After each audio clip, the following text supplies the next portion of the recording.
asalaamaaleykum mbokk yi allahu akbar ba tey am nañu alxuraan jaral yow yaa ngi toog salal bis bu nekk nga naan da ngaa bëgg a mokkal alxuraanul karim te jaralu la sax nga jóg déplacé wu tey dama leen di wan nit ñoo xam ne mat nañoo yor kër waaye dañoo laxasaayu ni dañoo bëgg a jàngi alxuraanul karim bàyyi seen dëkk ñii jóge Gàmbi ñii jóge fu nekk ñëw fii ci Jurbel ngir mokkal alxuraanul karim xam naa yaa ngi sikki saaka kaay ma woon leen ñooñu topp ma mbokk yi kaay leen yéen tey ngeen yéemu ci yàlla kaay rek yow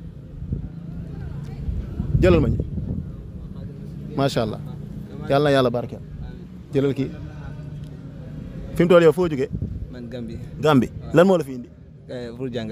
pour jàng. waaw wàccee nga. waaw wàccee. yàlla na la yàlla barkeel macha allah kaay xool ñii ci taatu garab yëpp moo leen fi indi kenn dëkku ci Sénégal dañ fee ñëw ngir jàng alxuraan ni barke bi nekk ci suufu Jurbel moo tax ñuy ñëw ci alxuraanu karim kaay sa kaay Abdou kaay barke bi nekk ci Jurbel moo leen fi indi ngir ñu mokkal alxuraan xoolal ma ñi pas-pas bi kawe na lool ca mag ña laa ko gëjoon a dégg ku gis vidéo ba partagé ko barke bii fi gars yi di ci yàlla bu la ci kenn ëppale barke alxuraanu karim lii ak dogu gu rëy la wallahi fi indi jàng alxuraan foo toll dégg wolof bu baax de. waaw dégg wolof bu baax yàlla na yàlla barkeel kaay xool foo yem nii yàlla na yàlla barkeel xoolal ñii ci taatu garab yi yëpp xoolal sëñ Abdou ñi nga gis nii ñëpp kaay fi bisimilah kaay xool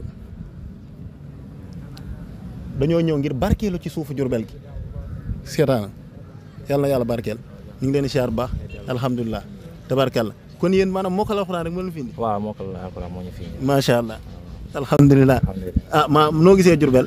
alhamdulilah moom ñu ngi si kawam moom. waaw dëkk la dëkk bu nga xam ne.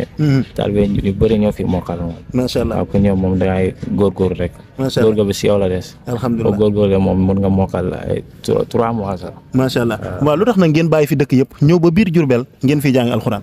waaw dañ gis ne mokkal bi fii la gën a gaawee. parce que man Ndar laa nekkoon sax. foofu laa jàngee ba wàcc. si daara sëñ Papa Sir Samb. léegi damaa dégg ñu naan fii dëkk Jurbel bi. mokkal bi dafa gaaw. léegi si laa wax sama sëriñ bi. est-ce que mën naa dem Jurbel pour ma dem mokkal après moo pare ma ñëw jàppale si jàngale bi. macha allah waaw yal na yàlla barkeel yal na yàlla dooli barke alxuraan sëñ bi lan moo tax ngeen ñëw Jurbel jóge Gàmbi ba Jurbel ngir jàngi fi alxuraan.